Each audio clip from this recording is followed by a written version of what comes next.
শ্ৰী অনিৰুদ্ধ দেৱ বিৰচিত ভক্তিমংগল ঘোষাৰ 235 সংখ্যক ঘোষাফাকি পাঠ কৰিবলৈ লৈছোঁ। হে প্ৰাণ প্ৰভু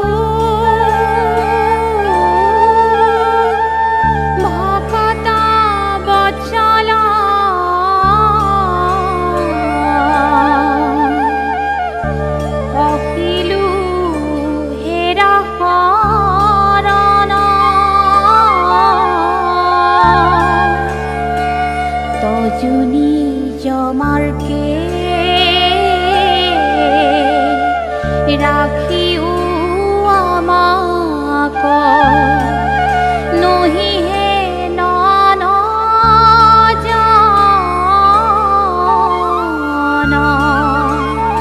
ইৰা নহিহে নন জান।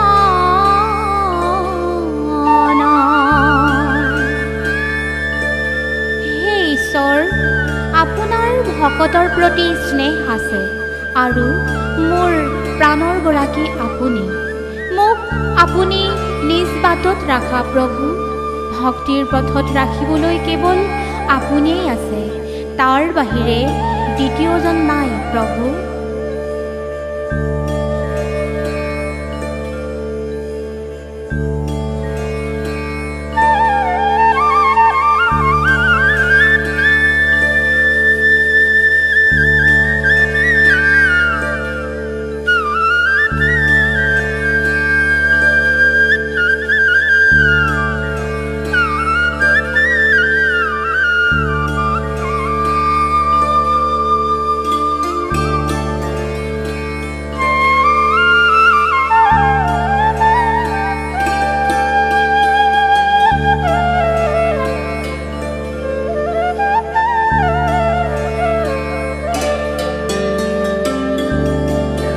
শ্ৰী শ্ৰী অনিৰুদ্ধদেৱ বিৰচিত ভক্তিমংগল ঘোষাৰ 236 নং ঘোষা।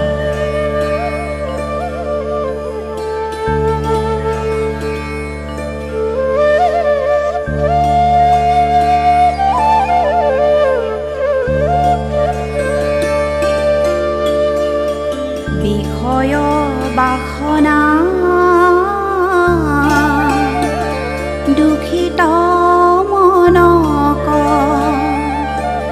জিনিবে শকতি নাই অনাত্মা দেহক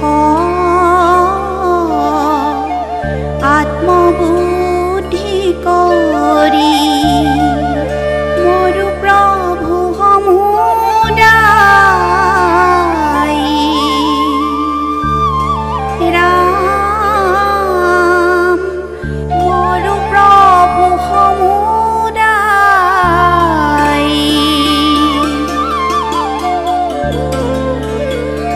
এই ঘোষাফাঁকিৰ অৰ্থ হৈছে আমাৰ মন সংসাৰৰ বিষয় বাসনাৰে দূষিত হৈ আছে।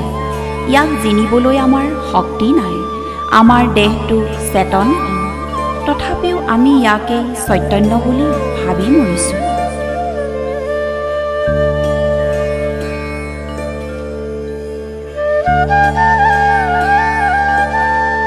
ঘোষা 237 সংখ্যক। মোৰ দুখ গুণ নিবিচাৰি প্ৰভু নিজে কৃপা কৰি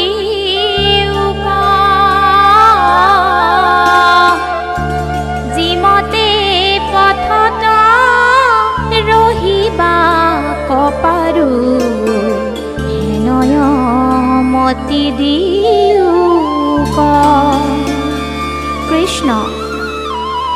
হে ভগৱান, মই কৰা ভুল ত্ৰুটি নিবিচাৰি মোক দয়া কৰা। মই যেন তোমাৰেই পথত থাকিব পাৰোঁ, তেনেধৰণৰ জ্ঞান দিয়া প্ৰভু।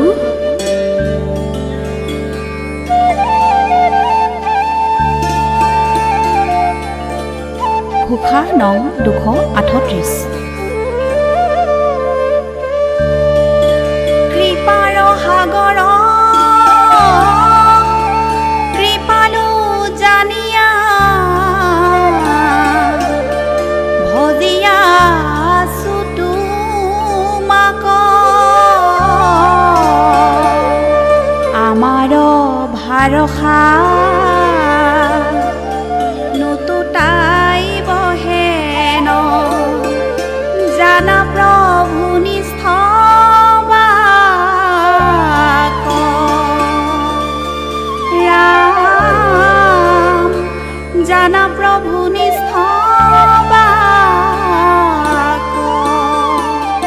এই ঘোষাফাঁকিৰ অৰ্থ হৈছে, হে প্ৰভু, তুমি কৃপাৰ সাগৰ।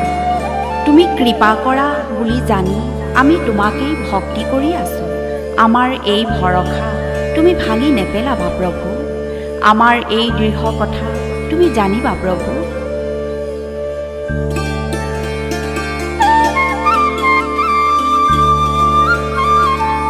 ঘোষা নং 239।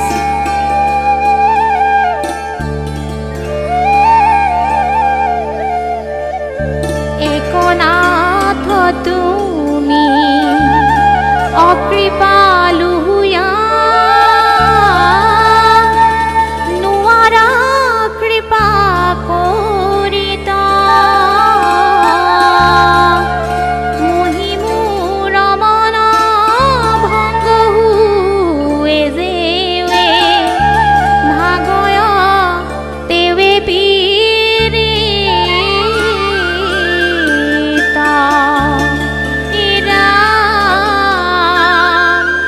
ভাগয় তেৱে পীড়িতা।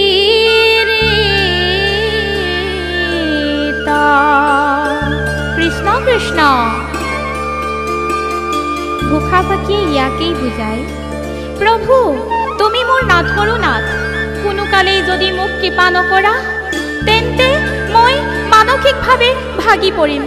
তোমাৰ প্ৰতি থকা শ্ৰদ্ধা, মৰম, চেনেহ সকলো ভাগি যাব প্ৰভু, সকলো ভাগি যাব প্ৰভু।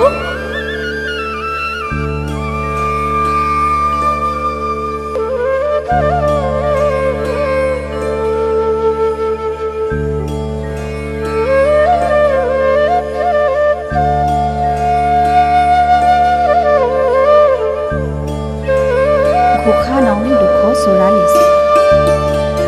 হৰি ভক্তি ৰাজ মাৰ্গ বুলি যাক, ভাগৱত শাস্ত্ৰে কয়, তাহাৰ দ্ৰোহ যিজনে আচৰে, হিতুৱাৰ কতৰ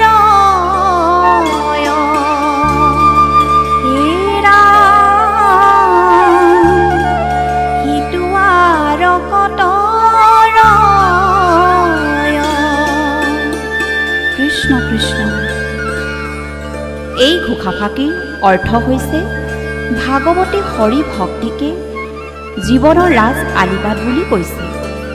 যিজনে এই কথাষাৰি দ্ৰোহ আচৰণ কৰে বা হৰিৰ ভক্তিক নিন্দা কৰে, তেওঁ ক'তো স্থান নাই।